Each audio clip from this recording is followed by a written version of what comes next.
Functions of connective tissues. Areolar connective tissue is supporting and packaging tissue between organs lying in the body cavity. Repairs the tissues after an injury, fights toxins and fixes skin underlying muscles.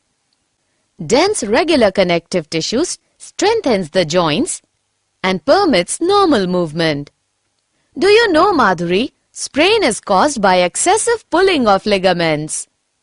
Adipose connective tissue stores fat, gives shape to limbs and the body, keeps the visceral organs in proper position, acts as shock-absorbing cushions around kidneys and eyeballs, and also acts as an insulator.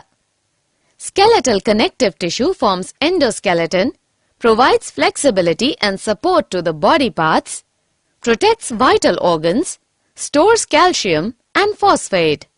Fluid connective tissue transports nutrients, hormones and vitamins to the tissues of whole body and excretory products from the tissue of whole body to the liver and kidney.